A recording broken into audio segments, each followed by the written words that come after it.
What happens to us after we die?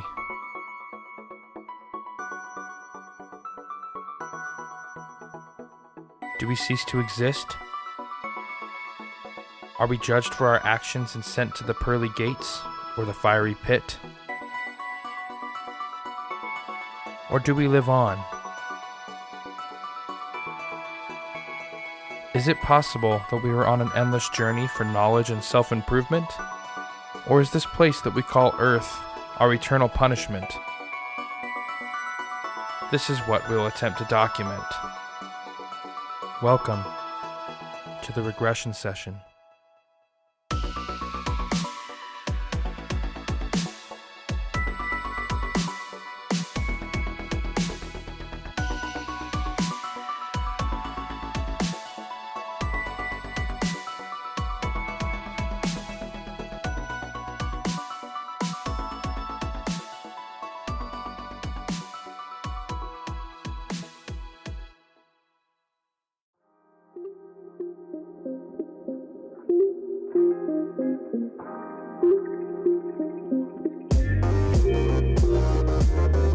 My name's Ian, and welcome back to the Regression session.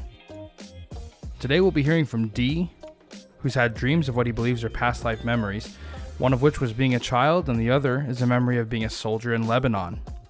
We'll also be hearing from Kate, who didn't want to come onto the show but wanted me to tell her story and was able to provide a lot of great detail and some resources, and I'm excited to talk about that on the show.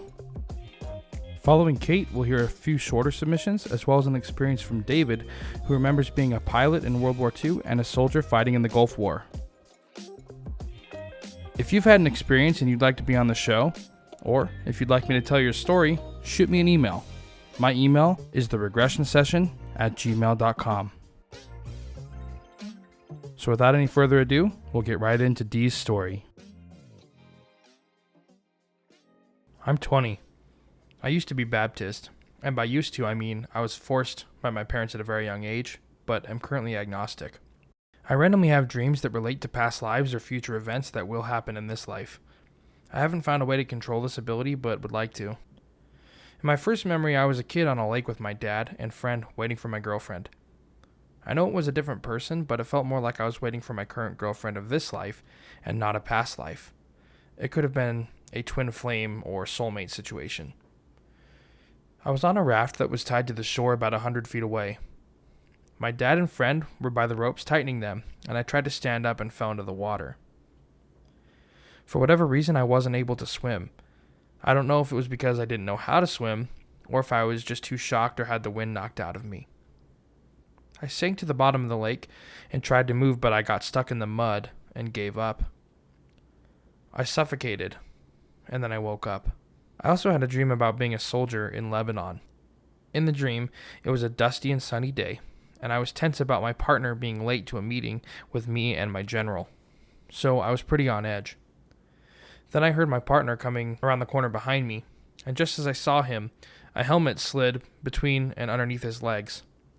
The helmet contained a grenade and he was blown up from underneath. I saw the target that we were supposed to kill walk up behind him, and was stabbed in the lower back by my general. I was so shocked and confused about what happened, and then the general snapped my neck and I woke up. From both of these dreams, each time I woke up, I felt pain in my neck, back, throat, and lungs respectively. I believe that there's a higher power, but I don't know what it is. I believe that humans are more capable of doing things out of the ordinary, but not all of them, and some have higher intuition or innate psychic powers. I believe in ghosts and all of supernatural stuff, and I believe in chakras are in every person, and that enlightenment is possible, but I don't know what exactly enlightenment is. For all I know, it could be different for everyone.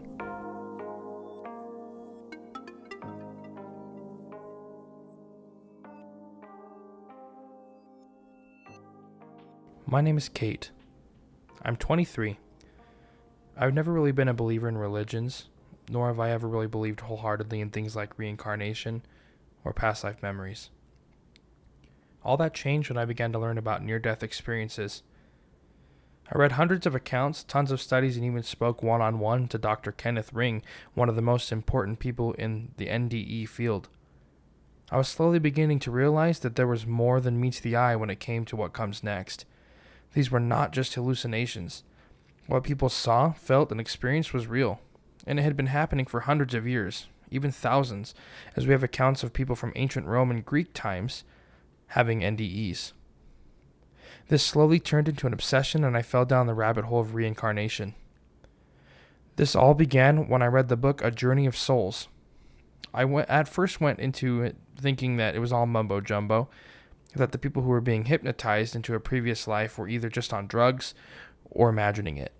But slowly, things began to make sense, especially when it came to the talk of spirit guides. I believe I know who my spirit guide is. Back in 2016, I began to feel as though someone or something was helping guide me in my subconscious. It's almost as if there was another soul within my head helping me along. I've seen this spirit in my dreams, and he has spoken his name to me, of which I'll keep a secret, but we'll call him T. This was at a time where I had been abused for years, both mentally and physically. This was something completely out of my control, and has never really left me. I always thought that I was just nuts or a bit crazy, but I find deep comfort in it, and I don't tell people because of it. How does this intertwine with reincarnation and my personal experience? I'll get to that in a moment. Anyway, I decided to do a bit more reading on the science of reincarnation. I read up on terminal lucidity, when people suffering from dementia suddenly become lucid before death, as well as reports of children claiming to be from past lives. And I was seeing more and more evidence of this pile up, and I was struggling to think it was all a hoax, so I decided to try it myself. I found an online session with Brian Weiss, one of the most famous past life hypnotherapists out there, and what I experienced was nothing short of amazing. Below are my memories of what I experienced. I wrote them down as soon as the session ended. I have been worried about money since I was a child. Due to the 2008 crisis, I was surrounded by my family, who was stressed to hell and back. We almost lost our house, and my parents did everything they could to make us unaware and still happy in life. But I always knew something was up. I have a deep anxiety when it comes to money, debt, etc. And there are days where I sacrifice having fun and enjoying myself by worrying, oh, I need a job right now, or stuff like a job will literally suck the life out of me like my dad, but it's worth it for the money, so I'm happy. During the therapy session, I was instructed to think of a core memory. I thought of years ago, maybe back in 2008, or even before. I was with my mother, and we were behind my elementary school with sleds. We had a thermos of cocoa, and I remember the feeling of joy and happiness being with her. Speeding down the hills and feeling the harsh snow on my hands as I gripped the sled, it was such an important memory. Allow me to jump to my past life regression. I wrote it down. I've edited out the name of my spirit guide as I've known him for a while. He came into my life when I needed him most and has since acted as part of my consciousness at times. As I passed through the door and went through the light, the figure I saw, and I was this. I was a young boy wearing sandals, maybe darker skin. I was a beggar, and I think I was in Egypt or Rome. It was hot, and there was lots of sun and maybe marble around. Everyone wore sheets and sandals. I wore something brown, maybe a tarp or a discarded sack, but I was running over to beg to these two women who were arguing, and they didn't give me anything. They looked at me as if I was a returning beggar and shooed me away. I went home, and my mother was dying. I had my brother, or brothers, and father there, who were crying. I remember saying that it was my fault she was dying because I did not get enough money for her to be helped. She died, and I laid across her chest. Years pass. I'm on my own deathbed, and my own son is beside me. He's young, maybe 8 to 10 years old. He's sad. I'm unsure if he's crying. No one else is there, I think. I don't know how I died. Shortly afterwards, we were instructed to try to visit our spiritual guide. What occurs next is written below. I met with T, in the clouds, and he told me that money is not what matters. Bodies will die, and you will too, and money won't stop that. I need to stop wasting my time worrying about money. I'm in this life right now because I know that money will not be an issue, and I need to get over it. He seems a little pissed, but in a nice way, poking my chest as he spoke. This is why the key memory that I went back to is with my mom and myself. We were at the school and sledding, an activity that brought me so much joy and happiness, and it was free to do so. We had cocoa, and it was a great day. That's the memory I chose. T hugged me and told me that I would not be alone, and I'm with him. I'll continue to be with him. He said something snarky, and I remember laughing and rolling my eyes before I left. The lesson I came out of this with is don't worry about money so much. You die anyway, so it's better to be with the person you love, with the time you still have. This has been so eye-opening, but I wonder if it's just my mind playing tricks on me or if I imagined it all, but it feels real. The pain of my mother dying felt real. I cried happy tears and sorrowful tears. Either way, I pulled away with a new lesson and a new look on life. I just hope I can remember how important it is. After I wrote this down, I turned my attention to a family member, and her name I'll keep a secret, just in case. But she has over 30 years of experience in practicing Reiki, meditation, and even past life experiences. She's gone to Russia, Lithuania, Ukraine, Latvia. In fact, she became the first American to teach said meditation styles in those countries by invitation of the International Center of Professional Exchange in Moscow. So she knows her stuff for sure. I texted her to find out if this was all legit, only to find out that years ago she actually practiced with Brian Weiss. She told me she had an experience of her own and believes that she had a past life in the Ukraine. I was told that this is legit, but be careful with who's real, as some people will just with you to get your money. I'll be speaking more with her soon in person about this, and I'm hoping that she may point me in the right direction to continue doing research of past lives as well. Although I've never had an NDE, and sometimes I still question the validity of my past life, I'm more at peace with death now than I have ever been. What I've read from various documents all seems to line up, and the fact that it doesn't seem to push one religion is an extra proof in my eyes. What I mean by that, most NDEs don't say, I know for sure it was Jesus or Allah or Judas, etc., etc. So it just feels more legit. Please let me know if you have any more questions. I'll be happy to answer to the best of my abilities. I've included some really mind-changing studies that I lean on whenever I feel some kind of doubt in my mind.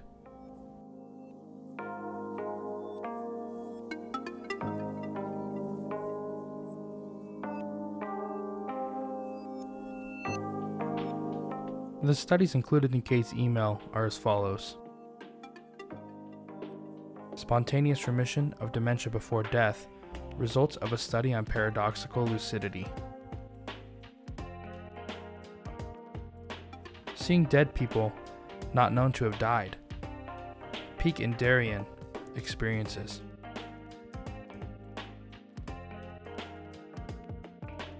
The death of Anna Katharina Emmer, a case study in terminal lucidity. And of course, all of Kenneth Ring's work. You can find them on his website.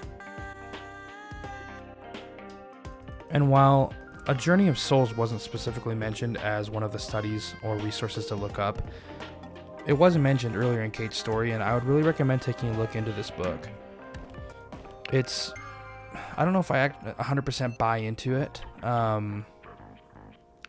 but there's definitely something to it because so many people are experiencing really similar things. The book is about essentially what happens in the in-between life, or what happens directly after we die through the cycle of rebirth. It's really interesting. And like I said, I don't know if I 100% buy into it, but in reading it, it did provide me a sense of comfort. And it made me a little bit more comfortable with the idea of death, knowing that so many people are experiencing similar things. It makes you wonder, you know?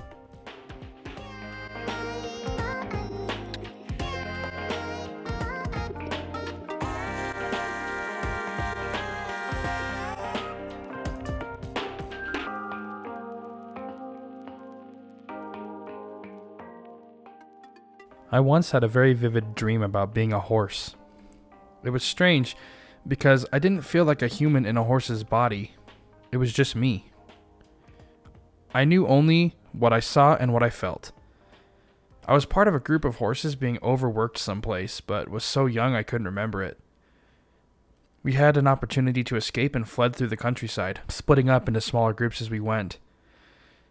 I went with a stallion and a mare, but inevitably we were rounded up and caught. I felt so much fear at being captured. I remember running on 4 legs, screaming, and it sounded and felt different. Now I know it was like a horse's neigh. They tied us up, putting me behind the stallion, probably because I followed him without question. He was so distressed that he went on a rampage and raced around the train station, I think trampling some people. Someone then bludgeoned him over the snout and he fell over. I was still tied up behind him and it was terrifying. I woke up and I felt just bewilderment.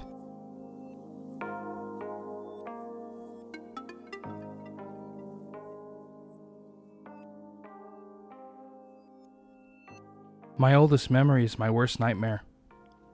I don't remember how the day started, but I was with my family in a market. The sun was warm and the skies were perfect. My clothes were simple yet beautiful, a white fabric around my body like a toga and sandals the color of the sun. The sound of the people talking and the sound of their footsteps on the gravelly paths. The air smelled so sweet and riddled with all the different foods. My sandal had fallen off my foot, so I fell behind from my family. By the time I got my sandal back on, I'd lost my family in the crowd. I searched for them, but I couldn't find them. I ended up in a building with beautiful white pillars, and the sound of the crowd seemed to die away. The air being filled with the sound of men singing in a way I have a hard time describing. It echoed through the pillars, making it hard to know where it was coming from. There were very few people here, and the floor was smooth under me. The ceiling seemed so far out of my reach that it looked like it went to the heavens. The daylight shining like a beacon through the pillars, so bright I could see what was past the screen of light. I felt so calm and safe in there. Then a loud bang shook the world around me, so hard that I fell over. The singing had been replaced with the sounds of people screaming. I tried to get up and run, but I kept getting knocked over by people running through the pillars. I felt so small and hopeless, but I told myself that it's not the time to cry. I had to find my family. I picked myself up off the ground and started running towards the light, dodging people who didn't seem to even notice I was there. But no matter how hard I ran, it seemed like the light kept getting farther and farther away. There was another bang, and the world shook harder than before. I look up at the ceiling and the pillars that reach for the heavens just to see that they were reaching for me now. I wake up scared and alone every time this happens, and I never understand what people are saying to me when I first wake up. I've never told anyone about this because I don't know what they'll think or say, but I remember a woman's face that I was looking for. She was so beautiful and kind. I can't help but to think that that was my mother.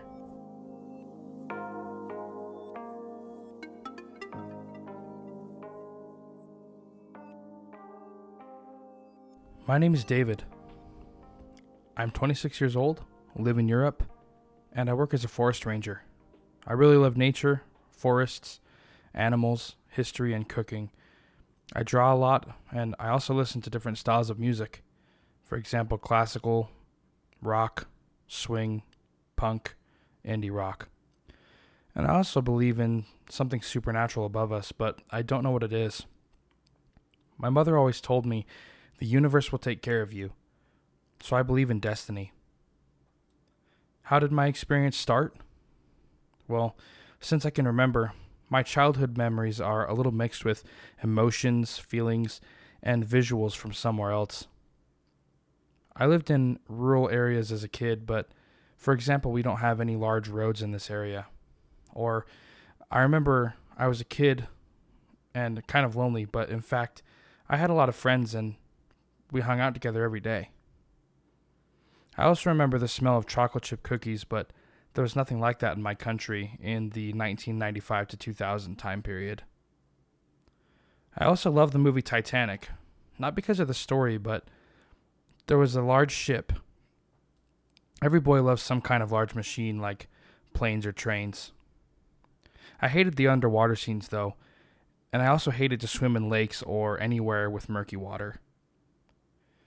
In 2001, I started to go to school, and it was fun, but if I think about it, I can feel it somehow out of time, like it was much, much older time. Then 9/11 happened, and I was angry. If you think about it though, why would a 6-year-old boy be angry about something that happened across the world? Also, I have a memory out of place. It's a military base. There were old cars and technology. It was a rainy day, and I remember the strong smell of leather boots, the cream for polishing leather boots, gasoline, and something else. For me, it's the typical scent of military clothes I smell every time I shop with army supplies where I go buy some equipment for my job. I don't know if you've ever seen any World War II movies, but it was kind of like that. From what I can piece together, I was an RAF pilot in World War II. I had light brown wavy hair and blue eyes. I was actually a really nice guy to look at, and I met my soulmate during this life. She was a nurse on our base, so even in war people can find some nice things. However, I drowned after my plane crashed. I remember the darkness and the fear of something outside the plane. Today in this life I have a fear of deep water, like I mentioned earlier. In the life I lived after that, my name was Jim. I had short brown hair, blue eyes, and I was just a regular guy, and lived somewhere in the south or midwest of the U.S. I remember going to high school, hanging out with friends in some brown or red pickup truck. I lived with my mom, but there was some problems in our relationship. We had a small house in the countryside, and there was a barn nearby. I also had struggles with girls, perhaps because my soulmate was still alive somewhere in the UK. After high school, I joined USMC for some reason. I don't remember why, maybe because of my mom, and it was really bad times. I remember burning oil fields, darkness and death, but I survived it all. After my return to the US, there were more problems. I had mental issues because of the war in the Gulf, some financial problems, no love, no friends, and no hope. One hot summer night, I got drunk. I was all sweaty, and I was wearing some really old jeans and a tank top, and some working leather boots. I went to the barn and shot myself. In my current life, I'm no longer a soldier, and I hope that there will be no war. But my personality is affected by history, and I do have signs of military training in me. I had problems with pronunciation in my native language, but when I started learning English, I had a perfect American accent. To this day, I still have a great accent. I understand everything, but I do make a lot of grammatical errors. I believe that I had to break my karmic punishment for killing myself in my life as Jim. I had to learn how to love myself in this life, and trust me, it was really hard, but after some time I saw results. Also, I met my previous soulmate from my life as an RAF pilot, again in this life. We're both guys, and he is a big military fan, and we just clicked together. We were schoolmates in university, and from the first moment, everyone just assumed that we belonged together. We don't have to talk to each other, but we feel and understand the other one. Fun fact, he's just 1 day older than me. It's like we wanted to be together again. On the other hand, we never dated. Now he has a girlfriend, but we still keep in touch, and we feel each other's presence every day. It's kind of weird, but I'm glad for my memories, even the bad ones. I pity Jim for his sad life, but because of his suicide, I was able to meet my soulmate again. In fact, he's helped me with a lot of things. For example, we went together to a party in the pinup style, and he suggested we should go as World War II soldiers. And I asked him what kind of soldiers, like Navy, pilots, Marines. And he looked at me with a sad look in his eyes and said, "No, not pilots. They died at a young age. Let's go as Navy." He's also very protective of me. The fact that he's only 1 day older than me makes it seem like Jim's life had to end so I could meet my soulmate again. How do I feel about this experience? Well, it's a little bit weird and sad, but I must say it somehow helped me in this current life.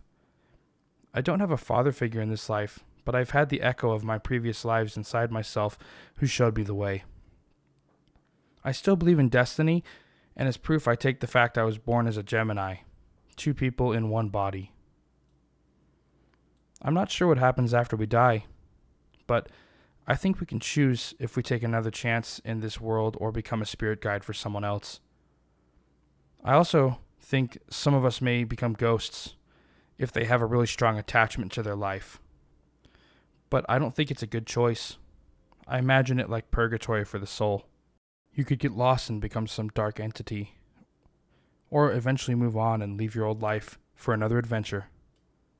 Thanks for reading my story. That's it for this episode. I'd like to thank Dee, Kate, David, and the rest of our submissions for sharing their experiences. And I'd also like to thank you for tuning into the show. If you liked this episode, I would appreciate you sharing it with others that you think would enjoy.